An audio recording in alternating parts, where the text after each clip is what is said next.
क्या university campus अब लड़कियों के लिए सबसे असुरक्षित जगह बनते जा रहे हैं? ये सवाल सिर्फ अन्ना यूनिवर्सिटी में हुई एक छात्रा के बाद बलात्कार के बाद नहीं उठा, बल्कि इसीलिए उठ रहा है क्योंकि ये वारदात देश के सबसे हाई प्रोफाइल इलाकों में हुई थी, राजभवन और आईआईटी मद्रास के बिल्कुल पास। मामले पर अब चेन्नई की महिला अदालत ने दोषी ज्ञानशेखरन को उम्र कैद की सजा सुनाई है। कोर्ट ने साफ कहा है कि इस अपराधी को किसी भी तरह की दया नहीं दी जानी चाहिए।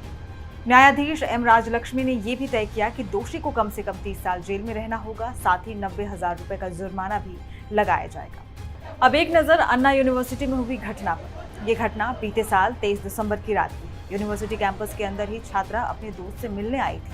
तभी आरोपी ने दोनों का वीडियो बनाया, लड़के को धमकाकर वहां से भगाया और फिर छात्रा को अकेला देखकर उसके साथ बलात्कार किया। अपने साथ हुए रेप के बाद छात्रा ने पूरी हिम्मत दिखाते हुए 100 नंबर पर फोन कर अपने साथ हुई घटना की जानकारी पुलिस को दी। पुलिस ने घटना की गंभीरता को समझते हुए पीड़िता के बयान के आधार पर आनन फानन में मामला दर्ज किया और आरोपी की तलाश शुरू की।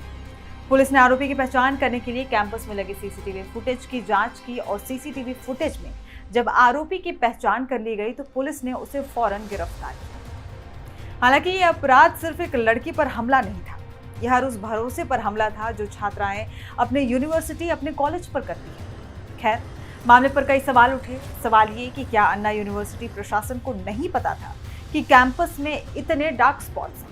कैंपस में पूरी लाइटिंग क्यों नहीं की गई थी? और तीसरा सवाल, सुरक्षा गश्त क्या कर रहे थे? घटना के बाद पुलिस ने आरोपी ज्ञानशेखरन की क्राइम कुंडली खंगाली तो पता चला वो लंबे समय से एक पेशेवर अपराधी रहा है।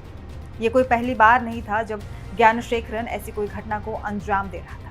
पुलिस के पास मौजूद क्राइम रिकॉर्ड के मुताबिक ज्ञानशेखरन साल 2011 में भी ऐसी ही एक लड़की के साथ रेप कर चुका था। ज्ञानशेखरन एक पेशेवर अपराधी है जिसके ऊपर लूटपाट समेत 15 मामले सामने आए। अब सवाल ये कि एक रेपिस्ट, बिरयानी बेचने वाला जो पहले भी ऐसे काम कर चुका है, वो कैंपस के अंदर खुलेआम कैसे घूम रहा था? क्या ये हमारी पुलिस, हमारी यूनिवर्सिटी और हमारी सामाजिक व्यवस्था की विफलता नहीं है कि बावजूद इसके वो कैंपस के अंदर घूम पा रहा था? अन्ना यूनिवर्सिटी कैंपस को लेकर वहां पढ़ने वाली छात्राओं के अनुसार कैंपस में कई डार्क स्पॉट्स हैं। हालांकि ऐसी जगहों पर उनके जाने की अनुमति नहीं है। एक छात्रा ने बताया कि अगर बात कैंपस की करूं तो यहाँ 7:30-8 बजे तक आपको छात्र यहाँ वहाँ घूमते दिख जाएंगे। अन्ना स्टैचू से लेकर मेन गेट के बीच रोशनी कम ही रहती है।